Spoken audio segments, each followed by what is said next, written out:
Kuwait தீ விபத்தில் பலியான 7 தமிழர்களின் உடல்கள் சிறப்பு விமானம் மூலம் காலை 9:30 மணிக்கு கொச்சி கொண்டு வரப்படுகின்றன. தனித்தனி வாகனங்களில் சொந்த ஊர்களுக்கு அனுப்பி வைக்க தமிழ்நாடு அரசு ஏற்பாடு.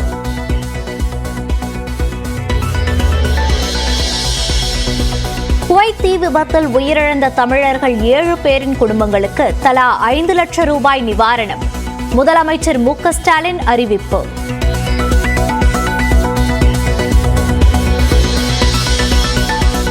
விக்கிரவாண்டி இடைத்தேர்தலில் 11வது தொடர் தோல்வியை சந்திக்கப் போகிறதா அதிமுக என ஓபிஎஸ் கேள்வி.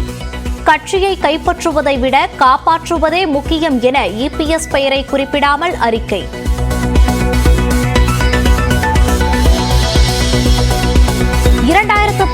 ஆண்டுக்கு முந்தைய ஊதிய விகிதத்தில் சம்பளம் பெறும் அரசு ஊழியர்களுக்கு அகவிலைப்படி உயர்வு.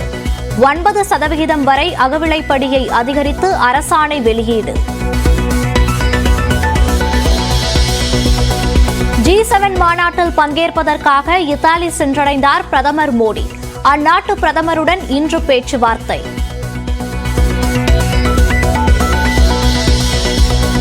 நீட் தேர்வில் 1563 பேருக்கு வழங்கப்பட்ட கருணை மதிப்பெண்ணை ரத்து செய்தது உச்சநீதிமன்றம். ஜூன் 23இல் மறுதேர்வு நடத்தப்படும் என தேசிய தேர்வு முகமை அறிவிப்பு.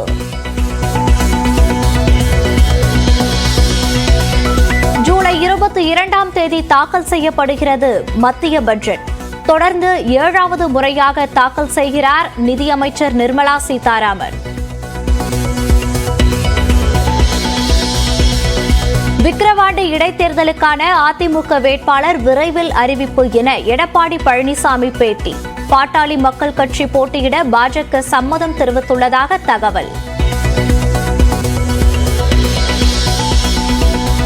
தேர்தலின் போது எதிர்கொண்ட சவால்கள் குறித்தே அமித்ஷா கேட்டறிந்தார்.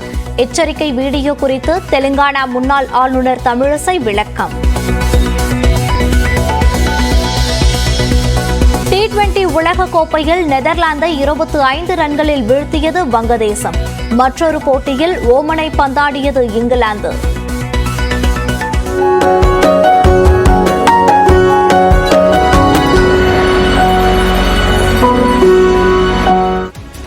வணக்கம் நேயர்களே, வணக்கம் தமிழ்நாடு நிகழ்ச்சியுடைய மிக முக்கியமான நோக்கம் என்ன அப்படின்னா, பேசப்படும் செய்திகளுடைய பேசாத பக்கங்களை அலசுவதான நிகழ்ச்சியுடைய நோக்கம். இன்னைக்கு ஒரு அண்மை செய்தி தொடங்கி நியூஸ் அண்ட் வியூஸ் பகுதியை தொடர்ந்து பிக் ஃபோக்கஸ் பகுதியில் பார்க்க போறோம். முதலாவதாக அண்மை செய்தி அப்படின்றது, விக்கிரவாண்டி இடைத்தேர்தலுக்கு இன்னைக்கு வேட்புமனு தாக்கல் தொடங்க இருக்கு. திமுக வேட்பாளர் அறிவிச்சிட்டாங்க. மிக முக்கியமான ஆலோசனையில் பாஜகவும் பாமகவும் ஈடுபட்டிருக்காங்க. அதிமுக இன்னும் ஒரு சில நாட்களில் முடிவை சொல்றோம் அப்படின்னு சொல்லியிருக்காங்க. தொடர்பான ஒரு அண்மை செய்தி என்ன அப்படின்றது நம்முடைய சுபாஷ் வழங்க இருக்கார். அது என்னன்னு பார்க்கலாம். சுபாஷ், தற்போது இந்த விக்கிரவாண்டி இடைத்தேர்தல் அப்படின்றது தமிழ்நாட்டில் இருக்கக்கூடிய அரசியல் கட்சிகளுக்கு மிக முக்கியமான ஒரு இடைத்தேர்தலாக கருதப்படுது. ஸோ அதிமுகவுடைய நிலைப்பாடு என்ன? ஏன் அவங்க தாமதிக்கிறாங்க?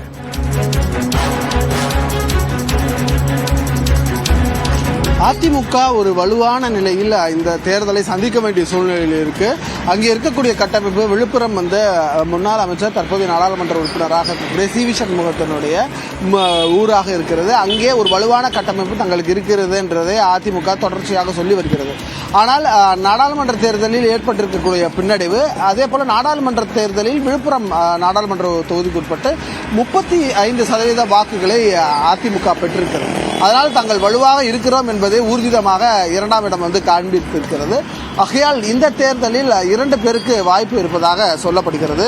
ஒருவர் பன்னீர்செல்வம், அவருக்கான வாய்ப்பு இருப்பதாக, அதிகமான வாய்ப்பு இருப்பதாக சொல்லப்படுகிறது. இன்னொருவர் அவர் ஒன்றிய செயலாளராக இருக்கிறார்.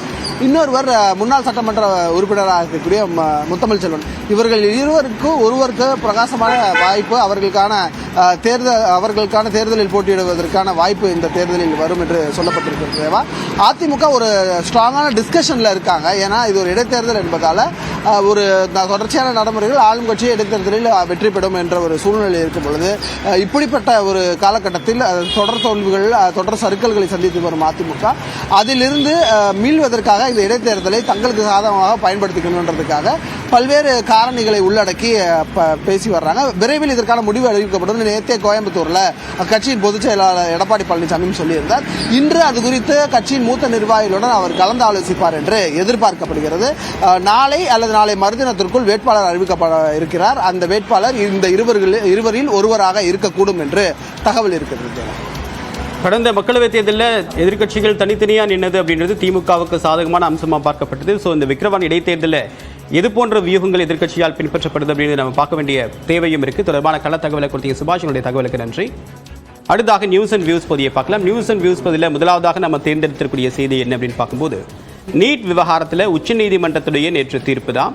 இந்த தீர்ப்பு அப்படின்றது மிகுந்த கவனத்தை பெற்றிருக்கு. என்ன காரணம் அப்படின்னு பார்க்கும்போது 1563 மாணவர்கள் யாருக்கெல்லாம் கருணை மதிப்பெண் கொடுக்கப்பட்டதோ அவங்களுக்கு மறுதேர்வு நடத்தப்பட வேண்டும் அப்படின்னு உச்சநீதிமன்றம் ஒரு தீர்ப்பை கொடுத்திருக்கு. இதுக்கு தேசிய தேர்வு முகமையும் ஒத்துக்கொண்டது. நேற்று அவங்களுக்கு மறுதேர்வு தொடர்பான நோட்டிபிகேஷன் நேற்று மாலையே வெளியான நிலையில் தேர்வு என்னைக்கு நடைபெறும், எப்போ முடிவு அறிவிக்கப்படும் அப்படின்ற விவரமும் நேற்று வெளியிடப்பட்டிருக்கு. ஸோ இது ஒரு மிக முக்கியமான டெவலப்மெண்ட். அதே நேரத்தில் கல்வி அமைச்சர் தர்மேந்திர பிரதான் ஒரு செய்தியாளர் சந்திப்பை நடத்துறாரு. அதில் 6 தேர்வு மையங்களில் குளறுபடி நடந்ததா ஒத்துக்கொண்டிருக்காரு. அவர்கள் மீது கடுமையான நடவடிக்கை எடுக்கப்படும் அப்படின்னு சொல்லியிருக்காங்க. ஒட்டுமொத்தமாக 24 லட்சம் மாணவர்கள் இந்த நீட் தேர்வை எழுதின நிலையில் இதுவரைக்கும் குளறுபடியே நடக்கலை என்று கூறிய தேசிய தேர்வு முகமையும் மத்திய அரசும் இந்த விவகாரத்தில் குளறுபடி நடந்து கொண்டிருக்கிறது. 6 மையங்கள் நடந்திருக்கு, அங்கே மட்டும்தான் ஒரு கிளரிக்கல் எரர் மாதிரி நடந்திருக்கு அப்படின்றத ஒத்துக்கொண்டிருக்காங்க. ஸோ மறுதேர்வு நடத்தப்பட்டாலும் கூட அவங்களுடைய ஆக்சுவல் ஸ்கோர் என்ன அப்படின்றத வெளியிடணும்.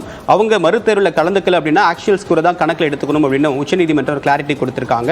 ஆனால் அதே நேரத்தில் இந்த விஷயத்தில் ஒரு மிகப்பெரிய ஸ்கேமை மூடி மறைக்கக்கூடிய முயற்சியில் NTA ஈடுபட்டிருக்கு அப்படின்னு சொல்லி தமிழ்நாடு முதலமைச்சர் மு க ஸ்டாலின் பகிரங்கமான குற்றச்சாட்டு சுமத்தியிருக்காரு. நிறைய மாணவர்கள் நேற்றும் உச்சநீதிமன்றத்தில் இந்த முறைகேடு தொடர்பாக CBI விசாரணை வேணும், இது போதுமானதாக இல்லை அப்படின்ற மீண்டும் ஒரு மேல்முறையீடு மாதிரி உச்சநீதிமன்றத்தில் ஒரு மனு தாக்கல் செய்யப்பட்டிருக்கு அப்படின்றது ஒரு முக்கியமான விஷயம். அடுத்தாக நம்ம பார்க்கக்கூடிய நியூஸ் அண்ட் வியூஸ் என்ன அப்படின்னு பார்க்கும்போது, திமுகவுடைய முப்பெரும் விழா, கலைஞர் நூற்றாண்டு நிறைவு விழா, திமுகவுடைய 40க்கு 40 தொகுதிகளில் திமுக கூட்டணி வெற்றி பெற்றது. முதலமைச்சர் மு க ஸ்டாலினுக்கு நன்றி தெரிவிக்கக்கூடிய வகையில் இந்த 3 காரணங்களுக்காக திமுகவுடைய முப்பெரும் விழா கோவை கொடிசியா மைதானத்தில் நாளை நடைபெற இருக்கு. ஸோ இந்த விழா அப்படின்றது திமுக தொண்டர்களுக்கு ஒரு உற்சாகம் மூட்டக்கூடிய வகையில் திட்டமிடப்பட்டிருந்தாலும் கூட அண்மையில் திமுகவுடைய ஒரு மிகப்பெரிய ஒரு வெற்றியாக பார்க்கப்படுது. திமுக தலைவராக முதலமைச்சர் மு க ஸ்டாலின் பொறுப்பேற்றுக் கொண்ட நிலையில் திமுக தொடர் தேர்தல் வெற்றிகளை ஈட்டி வருவது கவனிக்கத்தக்கது. கிட்டத்தட்ட 10-11 தேர்தல்களில் அவங்க தொடர்ச்சியாக தங்களுடைய வெற்றியை பதிவு செஞ்சுட்டு வராங்க. ஆனால் அதே நேரத்தில் வரக்கூடிய உள்ளாட்சி தேர்தல், விக்கிரவாண்டி இடைத்தேர்தல், சட்டமன்ற தேர்தல், இந்த 3க்காகவும் ஒரு அஜெண்டா ஃபிக்ஸ் பண்ணக்கூடிய நோக்கத்தில் இந்த தேர்தல், இந்த முப்பெரும் விழா அப்படின்னு திட்டமிடப்பட்டிருக்கு. ஸோ திமுக அவங்களுடைய 2026 சட்டமன்ற தேர்தலுக்கான பணிகளை தொடங்கி விட்டிருக்காங்க. அதுக்கான ஒரு முன்னோட்டம் தான் இது அப்படின்னு நம்மால் புரிந்துக்க முடியுது. அதுக்கு அடுத்தாக நம்ம பார்க்கக்கூடியது ஆம்னி பேருந்துகள் தொடர்பான ஒரு நியூஸ் அண்ட் வியூஸ். ஆம்னி பேருந்துகள் சார்ந்த சில மிக முக்கியமான கட்டுப்பாடுகளை தமிழக அரசு விதிச்சிருக்கு. என்ன அப்படின்னு பார்க்கும்போது, தமிழ்நாட்டில் 600க்கும் அதிகமான ஆம்னி பேருந்துகள் வெவ்வேறு ஸ்டேட்டில் ரெஜிஸ்டர் பண்ணப்பட்டு வேறு மாநில பதிவெண் கொண்ட ஆம்னி பேருந்துகள் தமிழ்நாட்டில் இயங்குறாங்க. அதாவது இந்தியாவில் சுற்றுலாத்துறையை மேம்படுத்துவதற்காகத்தான் இந்த வேறு மாநில ரெஜிஸ்டர் பண்ணப்பட்ட வாகனங்களும் தமிழ்நாட்டில் இயங்கலாம் அப்படின்றது ஒரு தளர்வு இருக்கக்கூடிய நிலையில் அந்த தளர்வை தவறாக பயன்படுத்தி கொண்டு சுற்றுலா பேருந்துக்கு பதிலாக தினசரி பேருந்து பயணிகள் பேருந்து மாதிரி அவங்க இயக்குறாங்க. இதன் காரணமாக தமிழ்நாட்டுக்கு வர வேண்டிய வருவாய் பாதிக்கப்படுது அப்படின்றது தான் போக்குவரத்து துறையுடைய வாதமாக இருக்குது. ஸோ ஆம்னி பேருந்துகளுக்கு ஏற்கனவே 3 முறை அவகாசம் கொடுத்துருக்கு. நீங்கள் ரீரெஜிஸ்ட்ரேஷன் பண்ணுங்கள், தமிழ்நாட்டு பதிவெண் கொண்டு தான் மாற்றிடுங்க அப்படின்னு சொல்லிட்டு 3 முறை அவகாசம் கொடுத்தாலும் அதை அவங்க ஆம்னி பேருந்து உரிமையாளர்கள் ஃபாலோ பண்ணல. இன்னும் 500க்கும் அதிகமான பேருந்துகள் இன்னும் வேறு மாநில பதிவெண் கொண்ட பேருந்துகளாக தான் இயங்குது. ஸோ இதற்காக 3 நாட்கள் விடுமுறை வருது. இந்த அவகாசம் நேற்றோடு முடிந்திருந்தாலும் கூட 3 நாட்கள் அவகாசம் அவங்க கேட்டுக்கொண்டதற்கு இணங்க கொடுக்கப்பட்டிருக்கு. ஏற்கனவே 3 முறை அவகாசம் கொடுக்கப்பட்டிருக்கும் அப்படின்னு போக்குவரத்து கிளாரிஃபை பண்ணியிருக்காங்க. ஸோ வரக்கூடிய நாட்களில் இந்த ஆம்னி பேருந்துகள் விவகாரம் அப்படின்றது மிகப்பெரிய அளவில் விஸ்வரூபம் எடுக்க வாய்ப்பு இருக்கு.